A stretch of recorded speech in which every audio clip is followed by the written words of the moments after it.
Roger, I get to see a lot of speakers because I'm a speaker, and most of these events have multiple speakers at them. And I was so impressed with you, and I don't mean to fawn, but there are a lot of average speakers out there. In fact, statistically Right. speaking, most of us are average, which is why I was so delighted to see you do your thing. You're so polished and professional. Do you have training in this, or is it something you learned through the years? Well, Michael, I think that a lot of it comes from stage time. I've been speaking over a number of years. Um, I started off speaking in schools, and I've always said to young speakers that if you want to learn how to deliver a presentation, stand in front of a high school audience Friday afternoon, last period of the day. You learn how to speak really quickly. So I've spent a lot of time speaking. I've also spent a lot of time studying the craft of speaking and want to make sure that when I'm up there, I'm giving the audience the best of me.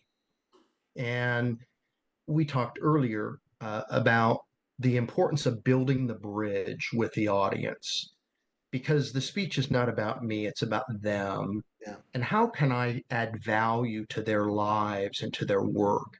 So I think about that. I appreciate the compliment about speaking. It's something that for me, um, I take the art of speaking very seriously.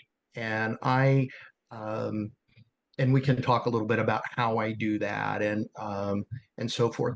I'll just tell you that for the people watching, you'll probably notice that I have a physical challenge. It affects all four of my, Show us so we know. yeah, so both my hands and then both my legs as well. I have an artificial left leg and a partial right foot. So it's Oh, how I see, was that's born. interesting. And you may have said that during the speech, but because that's what I can see your hands all the time. I focused on your Right, hands, and it could be that the legs was a bigger problem. I don't even know. right. Th- Well, I was fortunate growing up. I had really great parents and who were very encouraging. They really empowered me. And I think Yeah. one of the most important messages that I heard growing up was this: everybody faces challenges. Yours is just visible.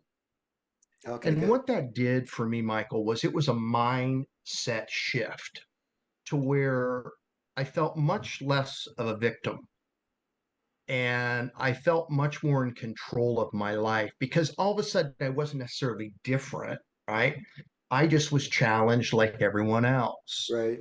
And I said this in my speech, and I believe this wholeheartedly, and I think that it applies to every area of our life and really any profession or business. Is the fastest way to increase results is decrease excuses. And the truth is that often the excuses that we have for ourselves, they're self-imposed.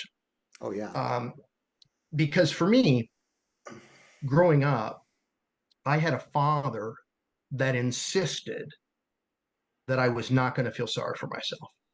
Excuse me, Roger, remind me, your situation is congenital? It is, yeah, congenital. Uh-huh. Okay. And it has a genetic component to it, interestingly enough. But I have children, and they have not inherited it. But there is some genetic component to it. Yeah. Nobody in my family has it. This is just what geneticists that have kind of studied my case or studied this syndrome, which is called ectrodactyly, says that there is some genetic component. I was fortunate just growing up that I had that messaging, right? There's no Yeah. excuses, and Yeah. so what it did was it removed a lot of barriers for me.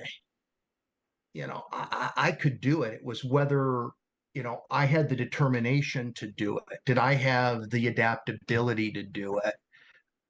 And for me, I love sports and I gravitated to the sport of tennis.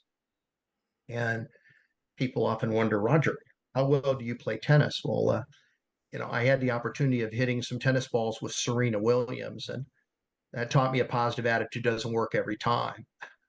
But I played Division I college tennis at Loyola Marymount University in Los Angeles.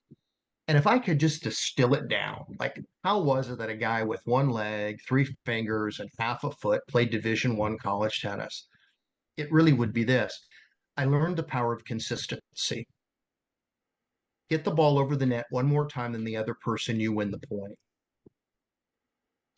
Now, here's why I think that's valuable.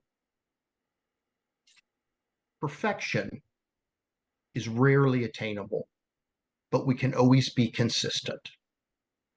Now, there's a saying on the tennis court. I used to use this with my players when I was coaching, and I think it's a compelling thought. It's better to be consistently good than occasionally great, Yeah, well done. because just if we use tennis as an example, boy, there's some flashy players out there, and man, they can hit a just this amazing winner, but then they miss 5 shots in a row. That's Well, so think true, about even that, in, yeah, in our life, right? well, and in speaking, Right. consistency. You could deliver a presentation very, very well once, but if you can't do it over and over and over again, and even improve on that consistency, much like a tennis game, you're not going to get fresh gigs, you're not going to get rebooked.